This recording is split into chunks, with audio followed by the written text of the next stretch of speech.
nombre es Abraham Cadena Díaz y hoy es 2 de agosto del 2018. Está usted en su programa Acapulco a la Carta y estamos transmitiendo de los estudios de TV Acapulco desde Acapulco, Guerrero, para México y para todo el mundo. En la recomendación de libros, Alejandro Calderón nos presentará el libro Oh Jerusalén. Es una obra que trata sobre el nacimiento del Estado de Israel en 1948, tras la cruenta lucha entre árabes y judíos. Sergio Rosa Uribe nos dará muy a su estilo las noticias y los espectáculos de esta semana en Acapulco. El platillo fuerte de este programa será una mesa de opinión con el tema El cine mexicano. Queremos saludar a todas las personas que cada jueves de 7 a 8 de la noche nos hacen el favor de vernos a través de tvacapulco.com por internet. Te mandamos un abrazo y un caluroso saludo y empezamos este programa. Es un libro histórico. A veces, quizás cuando estábamos estudiando, la historia podía parecernos un poco aburrida o aburrida totalmente por tantos nombres y fechas, pero viéndolo ya de una manera más interesante, nos da muchas lecciones, aprendemos muchas cosas y para eso están estos libros, estas novelas, algunas basadas en hechos reales, como ya lo hemos comentado. No son pocas las que hemos recomendado, de hechos que sucedieron realmente. Para esto, les recuerdo que en una ocasión comentamos aquel libro de León Uris llamado Éxodo, que nos hablaba precisamente que al término de la Segunda Guerra Mundial, después de haber masacrado a casi 6 millones de judíos, las fuerzas alemanas en Europa, se había creado un movimiento de regreso a la tierra que históricamente y a través de su religión los judíos decían que les pertenecía, nada más que esa tierra ya estaba ocupada mayoritariamente por árabes. Históricamente esas tierras que habían pertenecido efectivamente a los judíos tuvieron que ser abandonadas por ellos debido a tantas invasiones que sufrieron. La misma historia lo refleja. Sufrieron invasiones de los romanos, de los griegos, de los hititas, de los egipcios, de los persas. Era una región, todo el mundo es un punto, hasta la fecha, es un punto muy neurálgico y que sigue con problemas de territorios y problemas de guerras, de bombardeos, de actos de terrorismo que no han terminado a pesar de los avances que hemos tenido en la humanidad, en la civilización, que siempre he dicho que no hemos alcanzado ningún grado de civilización, seguimos siendo igual de bárbaros. Entonces, la idea es conocer qué es lo que realmente está sucediendo, y para eso nos basamos en la historia. Por eso les digo que es muy interesante la historia, conocerla. Y en esta ocasión son dos corresponsales de guerra, uno creo que era inglés, el otro francés por el nombre. Uno de ellos es Dominique Lapierre, se escribe Lapierre, y el otro Larry Collins. Por ello infiero que uno de ellos es. Gracias, ingeniero. Esa es la portada del libro, de una de las portadas de ese libro.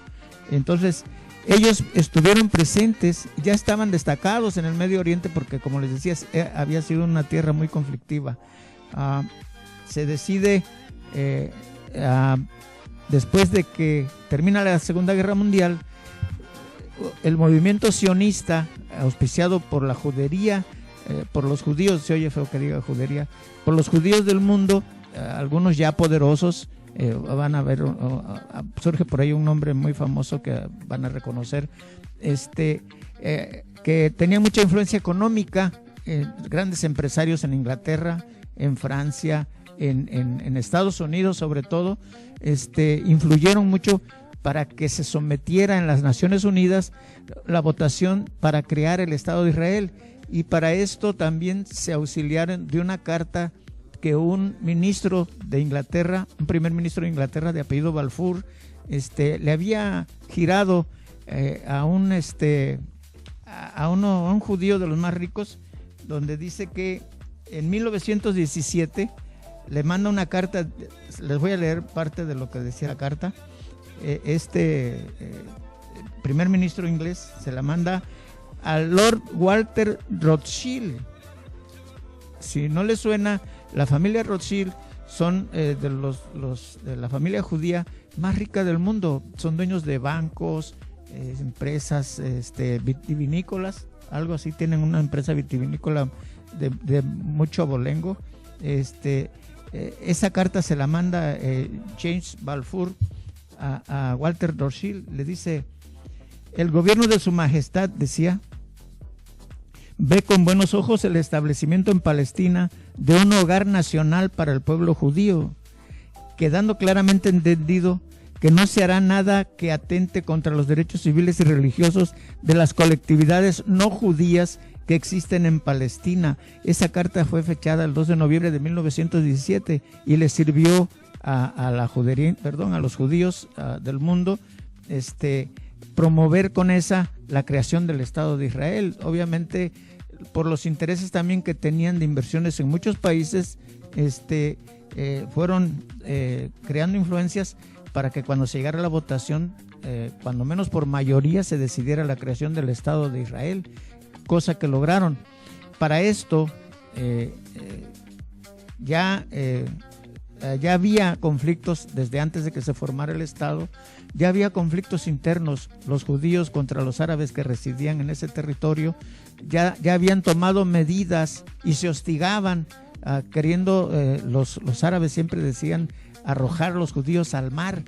O sea, su plan era orillarlos, expulsarlos directamente, expulsarlos del territorio totalmente. Un gusto muy especial volver a estar aquí con el contador, con nuestro chef cultural Abraham Cadena. Me da mucho gusto compartir una vez más aquí esta mesa, aunque venga después la mesa de opinión. Amigos, buenas tardes, buenas noches, buenos días en cualquier parte del planeta que nos estén viendo. Un saludo especial para todos los Uribe que están radicando en California, para todos los Yepes, para el pajarito cañero que está por allá, el incendio Carr, hasta le pusieron nombre, el incendio Carr, en el norte de California, al norte de San Francisco, está causando problemas y muertes. Espero que los amigos que están, los familiares, los cuates que están ahí en California, pues no vayan a ponerse en eso. Si les dicen, si va el sheriff y les dice que se retiren, que porque retírense, dejen todo lo que esté ahí, no se preocupen por nada, saquen sus papeles y llévenselos en la cartera y váyanse, porque hay personas que han muerto porque les dijeron que se retiraran y no quisieron salirse. Melody Blotze y dos de sus bisnietos, James Roberts y Emily Roberts, fueron de los que se quedaron en el domicilio, no salieron y ahí murieron. Así que por favor, ojalá y la magnitud del incendio sea controlada, pero mientras este CAR está haciendo destrozos allá en California. Un abrazo y por favor cuídense, amigos de California. Amigos, aquí en Acapulco, Acapulco, ¿no han venido a Acapulco? Vengan, ya está vacío, ya se fue toda la gente que había, ya hay un 50% más de posibilidades. Es más, el próximo 11 de agosto, de la próxima semana, de este domingo en 8, el Art Show vuelve otra vez a Acapulco, ya garantizado que se va a dar a cabo.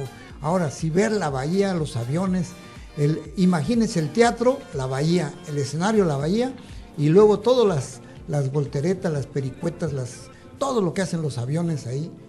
Caray, vengan, de este domingo en 8 va a estar muy bien Acapulco.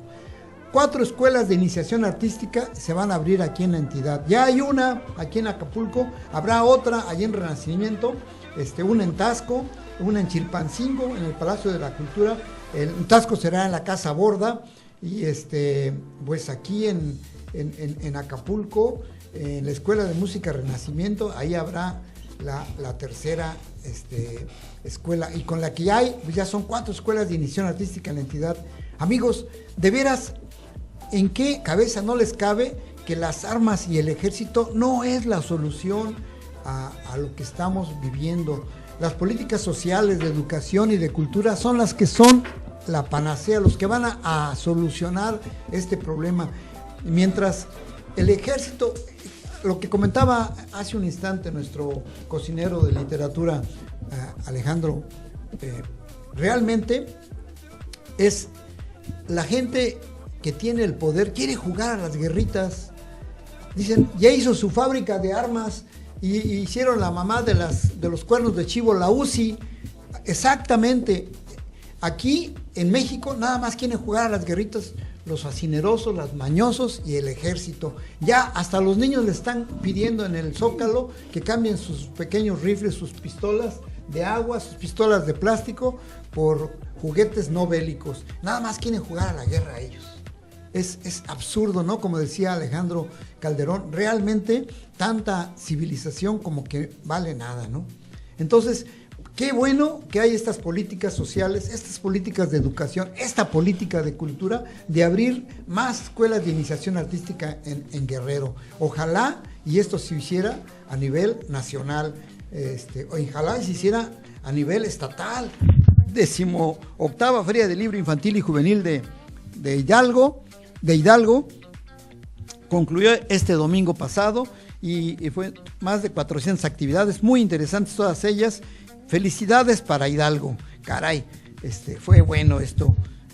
Ojalá y venga un recital para rescatar la Feria del Libro de Acapulco.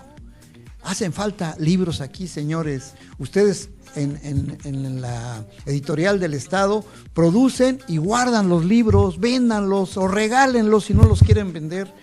Caray, un escritor cede sus derechos, le hacen 1000 libros, le regalan 10 libros al escritor, o 100, o 90, o 50. ¿Por qué no le regalan todos? Y él que los venda o que los regale. Y además se quedan con su borrador, no puede hacer ediciones porque pertenece al gobierno del Estado.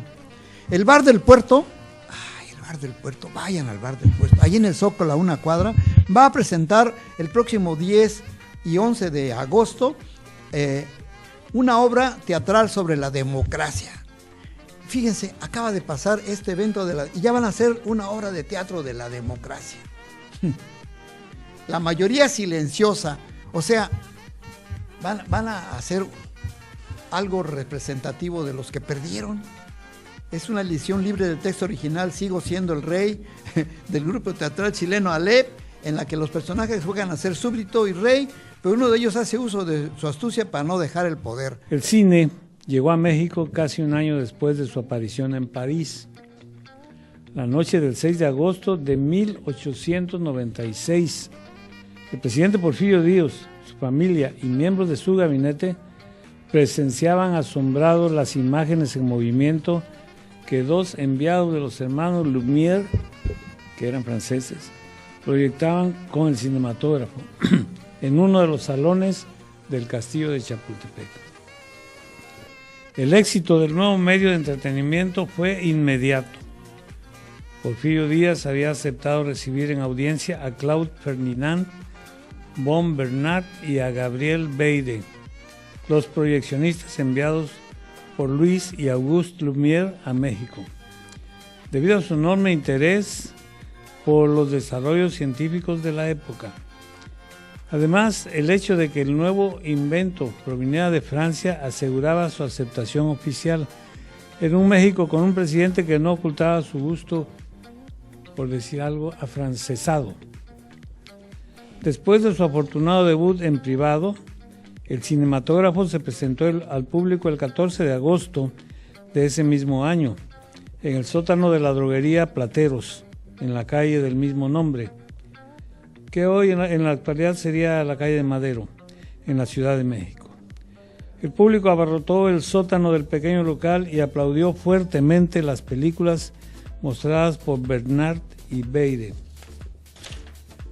La droguería Plateros se localizaba muy cerca de donde unos años después se ubicaría la primera sala de cine del país, el Cine Salón Rojo. México fue el primer país del continente americano que disfrutó del nuevo medio, ya que la entrada del cinematógrafo a los Estados Unidos había sido bloqueada por Tomás Alva Edison, aunque se rumoraba que debido a que don Porfirio, o bien su gobierno, tenía una buena amistad con el gobierno de Francia en ese momento. Edison había conseguido comprar los derechos del Vitascope y pensaba lanzarlo al mercado bajo el nombre de Biograph, como biografía. La llegada del invento de los Lumière significaba la entrada de Edison a una competencia que nunca antes había experimentado. En 1939, Europa y los Estados Unidos participaron en la Segunda Guerra Mundial y las industrias cinematográficas de esas regiones se vieron gravemente afectadas. Europa, debido a su ubicación, y los Estados Unidos, debido a que los materiales utilizados para producir películas, como la celulosa, comenzaban a escasear, fueron racionados. De esta manera, la industria cinematográfica mexicana encontró nuevas fuentes de materiales y equipos que aseguraron así su posición en la producción de películas de calidad en todo el mundo. Obviamente, Jorge Negrete y Pedro Infante, María Félix, Andrea Palma, Dolores del Río, Arturo de Córdoba. Unos y otros. De aquellos tiempos, Mario Moreno Cantinflas. La única película de Mario Moreno Cantinflas que no me gusta es la de Cantinflas, que hizo un actor español. Pero esa no la hizo él. Es la única que no me gusta, pero todas las demás, caray. También hubo cine cómico, muy No, bueno. sí, muy bueno, esas son, muy son, bueno. son fases Inclusive del en La cine Mujer que del Puerto podemos, le meten gags de teatro, ¿no? Sí. Le meten cuestiones. Lo que tú decías de los directores, realmente los directores eran los que hacían las películas y seleccionaban a los Ignacio López Tarso, y seleccionaban a los actores para que la película tuviera impacto, ¿no? Me gustaría hablar un poquito de los cines como edificios, como lugar donde se proyectaban. se proyectaban las películas y los clientes llegaban, los que llegaban a ver las películas. Era una cosa hermosa, yo me acuerdo pues como niño, para mí era una gran alegría ir al cine. Y Era un atractivo. el Cine Río, que era uno de los mejores en aquella época, tenía aire acondicionado, que en ese tiempo en las casas no había aire acondicionado. Ya desde la entrada se sentía muy bonito. El olor de ese cine era, no puedo describir cómo, pero era muy bonito, bueno, no era bonito, era agradable, muy agradable. El ambiente. Y luego las dulcerías que te dan ahí, todo de comer muy, muy bonito para comprar. Salías en los intermedios a comprar golosinas, refrescos, de todo. Y antes, dentro del cine, también te vendían refrescos. Andaban unos chamacos como sombras y nada más gritaban "Sks, sks, sks". Ya uno ya sabía y ya se acercaban, le comprabas. Recordar es vivir, dice el dicho. Sí, les decía, el cine mexicano tuvo muy buenas influencias. Vinieron algunos directores extranjeros, afortunadamente, y dejaron huella. Uno de ellos fue el director soviético Sergei Eisenstein, no sé si lo pronuncio bien, que fue director de aquella famosa película, El acorazado Potemkin, que históricamente fue una rebelión de su tripulación cuando la Revolución Rusa. Y entonces él vino a México a hacer una película que se iba a llamar precisamente Que Viva México. Él venía patrocinado por intelectuales de izquierda de Estados Unidos. Yo no sé por qué tanto odio al socialismo en Estados Unidos, si ya desde antes existían esas corrientes en ese país. Entonces viene él, empieza a filmar y le retiran después el patrocinio por alguna razón, y su material parte de su material se queda en México y es utilizado después en películas mexicanas. La ilusión viaja en tranvía, excelente novela, excelente película, perdón. Fíjate que una cosa rara es que películas muy buenas no tienen público. Y las películas más taquilleras en la actualidad son comedias chistosas que no tienen nada. Pero eso es con Nosotros base a la los nobles, idiosincrasia. nosotros los nobles, esta de Derbez, son realmente chistosas y realmente Y no absurdas. tienen, No tienen calidad. ¿sí? Sexo, pudor y lágrimas. Son películas comerciales. Así es. Amigos, pues se nos ha terminado el tiempo. Este programa estuvo muy interesante. Yo les prometo que vamos a hacer otro programa del cine mexicano ya más abocado a películas específicamente. Así Por hoy es. es todo. Gracias a mis compañeros, gracias al ingeniero que nos atiende muy bien. Nos vemos el próximo jueves de 7 a 8 de la noche en un programa más de Acapulco a la Carta.